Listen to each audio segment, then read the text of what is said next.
তাওয়াফ করার নিয়ম। উমরা পালনের জন্য তাওয়াফ করা ফরজ, আর হজ পালনে তাওয়াফে জিয়ারাহ করা ফরজ। তাওয়াফের বিস্তারিত পদ্ধতি: 1. ইস্তিওয়া সহ তাওয়াফ করুন। মনে রাখবেন, তাওয়াফের সময় ওযু থাকা জরুরি। তাওয়াফের সময় ইহরামের চাদরকে ডান বগলের নিচের দিক থেকে পেঁচিয়ে এনে বা কাঁধের ওপর রাখাকে ইস্তিওয়া বলে। এটি বিশ্বনবী মুহাম্মদ সাল্লাল্লাহু আলাইহি ওয়াসাল্লামের সুন্নাত। 2. হাজরে আসওয়াদকে সামনে রেখে তার বরাবর ডান পাশে দাঁড়ান। ডান পাশে তাকালে সবুজ বাতিও দেখতে পাবেন। এরপর দাঁড়িয়ে তাওয়াফের নিয়ত করুন। তারপর ডানে গিয়ে এমন ভাবে দাঁড়াবেন যেন হাজরে আসওয়াদ পুরোপুরি আপনার সামনে থাকে। এরপর হাত তুলে বিসমিল্লাহি আল্লাহু আকবার বলুন। হাজরে আসওয়াদের দিকে ইশারা করে ডান দিকে চলতে থাকুন, যাতে পবিত্র কাবা ঘর পূর্ণ বায়ে থাকে। পুরুষের জন্য প্রথম 3 চক্করে রমল করা সুন্নত।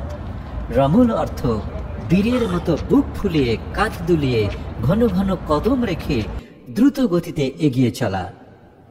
3. রুকনে ইয়ামিনীকে সম্ভব হলে শুধু হাতে স্পর্শ করুন। চুমু খাওয়া থেকে বিরত থাকুন। 4. রুকনে ইয়ামিনী থেকে হাজরে আসওয়াদের মাঝখানে এ দোয়া পড়ুন: ربنا آتنا في الدنيا حسنة وفي الآخرة حسنة وقنا عذاب النار وأدخلنا الجنة مع الأبرار يا عزيز يا غفار يا رب العالمين। অতঃপর হাজরে আসওয়াদ পর্যন্ত এসে চক্কর পুরো করুন। 5. পুনরায় হাজরে আসওয়াদ বরাবর দাঁড়িয়ে হাত দিয়ে ইশারা করে চক্কর শুরু করুন। এভাবে 7 চক্করে তাওয়াফ শেষ করুন। 6. হাতে 7 দানার তাসবিহ অথবা গণনা যন্ত্র রাখতে পারেন, তাহলে 7 চক্কর ভুল হবে না।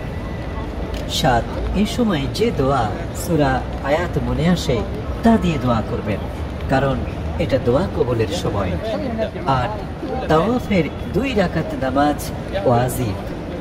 মাকামে ইব্রাহিমের পেছনে বা মসজিদুল হারামের যে কোনো স্থানে তাওয়াফের নিয়তে মাকরুহ সময় ছাড়া 2 রাকাত নামাজ পড়ে দোয়া করুন, এটা দোয়া কবুলের সময়।